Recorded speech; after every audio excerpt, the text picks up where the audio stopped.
Oke, sekarang saya akan menjelaskan mengenai pertidaksamaan variasi soal nomor 3. Di situ, variasi soal nomor 3 merupakan pertidaksamaan nilai mutlak yang memiliki kuadrat. Hal yang harus kita lakukan untuk pertama kalinya adalah memisalkan. Memisalkan nilai mutlak yang sama. Bisa kita lihat di situ ada mutlak X plus 2, di sini juga ada mutlak X plus 2.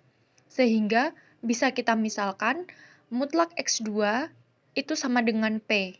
Jadi seterusnya kita akan menggunakan untuk setiap mutlak X plus 2 kita akan memisalkan dengan P. Sehingga soal tersebut bisa kita ubah menjadi P kuadrat kurang dari P plus 6. Nah, sudah paham sampai sini?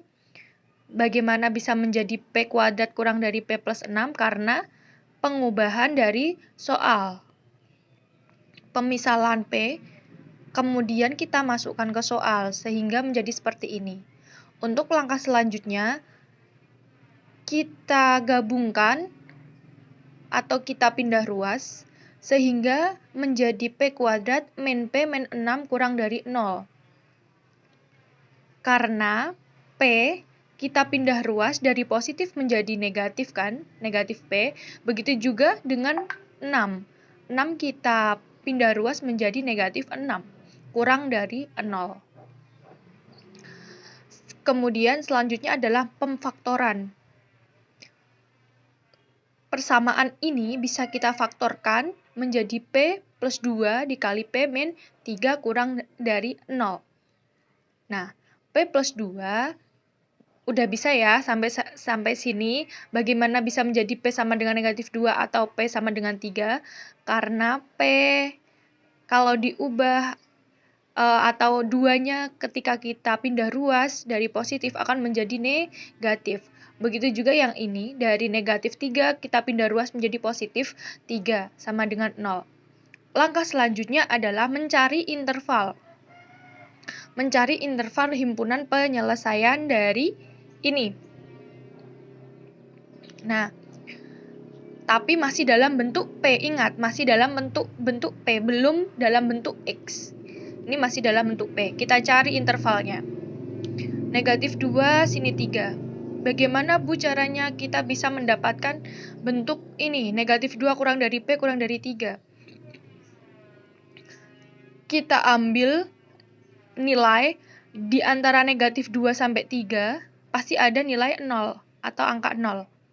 Kita coba substitusikan 0 ke persamaan ini, P kuadrat min P min 6 kurang dari 0. Apakah nilainya benar kurang dari 0? Karena syaratnya adalah kurang dari 0. Ketika 0 disubstitusikan ke sini, hasilnya adalah 0 kuadrat dikurangi 0 dikurangi 6. Hasilnya negatif 6 kurang dari 0. Apakah negatif 6 itu kurang dari 0? Ternyata benar. Berarti dia memenuhi persamaan. Sehingga himpunan penyelesaiannya adalah negatif 2 kurang dari P kurang dari 3, yang artinya himpunan penyelesaiannya berada di posisi antara negatif 2 sampai 3. Nah, setelah itu, arti dari negatif 2 kurang dari P kurang dari 3, apabila kita udari, bahasa Jawanya diudari ya, itu menjadi P lebih dari negatif 2 dan P kurang dari 3. Nah, ini jadinya. Ini sampai sini paham? P lebih dari negatif 2 dan P kurang dari 3. Itu berasal dari sini. Kita pecah. Nah, ini dan ini sama halnya dengan ini. Selanjutnya, ini ada kasus 1, ini kasus 2, ada 2 kasus. Kita selesaikan satu persatu. Untuk kasus pertama sekarang, di sini ada P lebih dari negatif 2. P ini apa? P ini kita kembalikan lagi ke asalnya, yaitu mutlak X plus 2.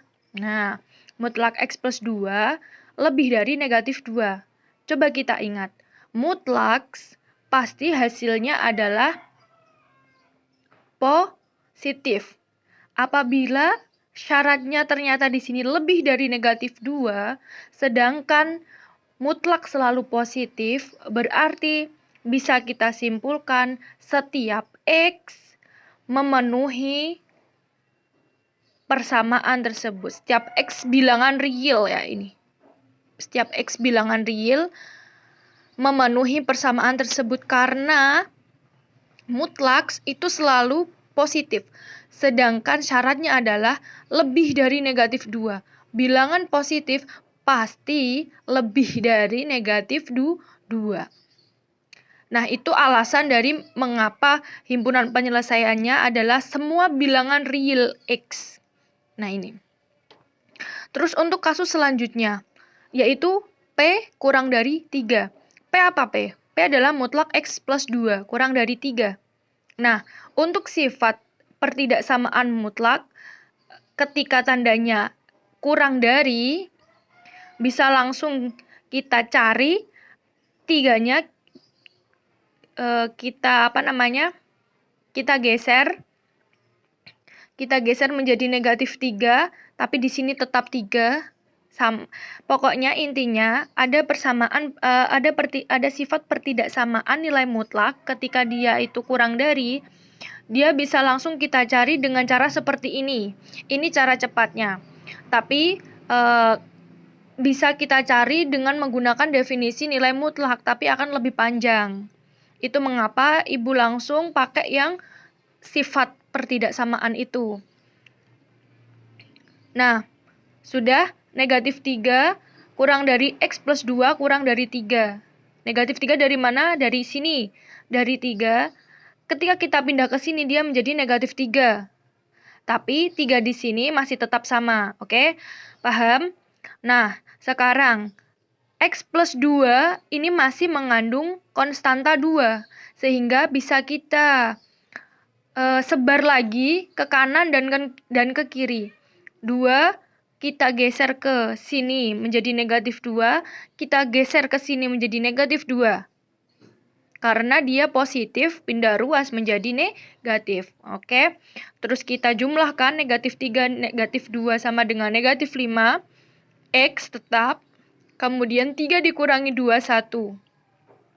Himpunan penyelesaian X sedemikian hingga negatif 5 kurang dari X kurang dari 1. Ini himpunan penyelesaiannya yang ini. Sedangkan himpunan penyelesaian untuk P kurang dari negatif 2 adalah yang ini.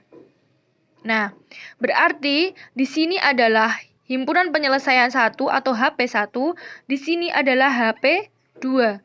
Jadi, HP keseluruhan atau HP nilai mutlak ini adalah HP1 irisan HP2. Masih ingat irisan? Irisan adalah kita ambil dari dua himpunan yang sama, yang anggotanya sama. Nah, di sini kasusnya adalah semua bilangan real X. Ini di himpunan 1, himpunan penyelesaian 1 adalah semua bilangan real X. Sedangkan di himpunan penyelesaian 2 itu antara negatif 5 sampai 1. Negatif 5 sampai 1 merupakan bilangan real juga. Nah, otomatis irisannya adalah X sedemikian hingga negatif 5 kurang dari X kurang dari 1. Karena mereka bilangan real gitu.